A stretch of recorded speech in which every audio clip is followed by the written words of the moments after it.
Hey guys, so the Asus Vivobook is a great budget laptop for small tasks, and for only $200 you actually get a lot, and I'll explain exactly what you get. So for the internal specs, you actually get an Intel Celeron N4000 CPU that clocks at 1.1 GHz and it has 4 GB of RAM.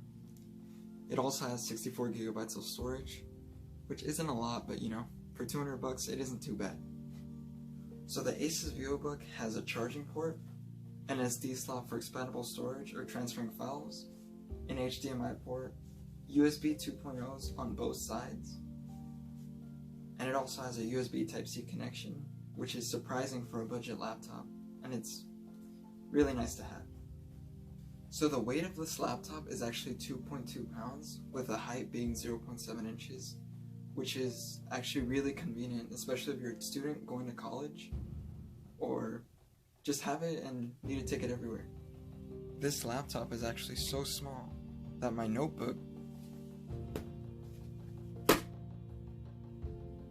is actually the exact same size. So the keyboard on this laptop is small, yet it's super comfortable to use.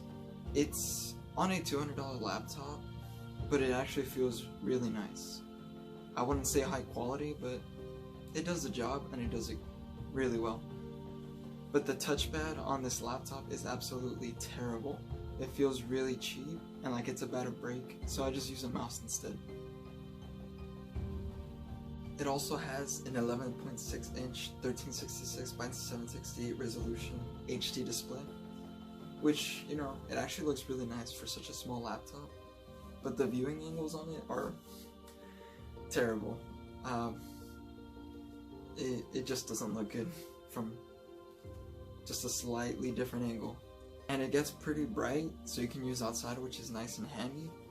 The battery life is actually decent. I haven't actually let it die, but it lasts up to 7 to 8 hours from what I've used. So I actually tested out 3 games on this laptop, and they all ran pretty poorly, but just to try it out. And I don't recommend gaming, but if you did want to, you're gonna have to bring down the settings pretty low so you can actually have playable frame rates.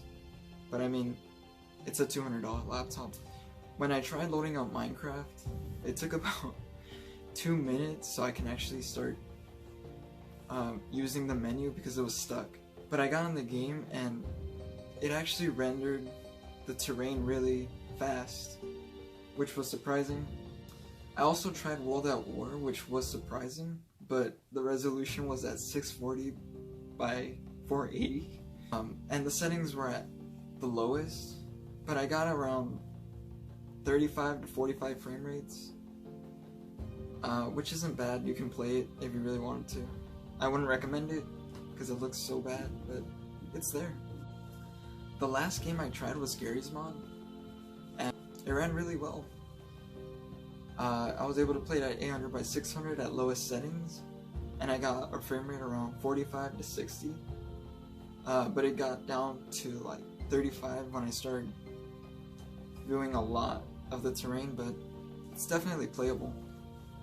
So as stated before, this laptop is great for small tasks like surfing the web and typing small documents, but at about 6 to 7 tabs, especially when streaming a video, the computer starts slowing down, which sucks, but it does its job, and it does a pretty good job until you start adding on to that RAM and that CPU that can't really handle a lot. Overall, for $200, it's a pretty great laptop, especially with the really comfortable keyboard, a decently looking screen, and the lightweight that it has.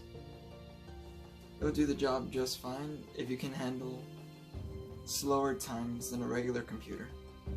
Alright, I want to thank you guys for taking the time to watch this video, and if you want, tell me what you enjoyed about it, tell me what you hate about it, what I could work on, and I appreciate the time you gave me to show you this product. Thanks for watching, guys. Till next time.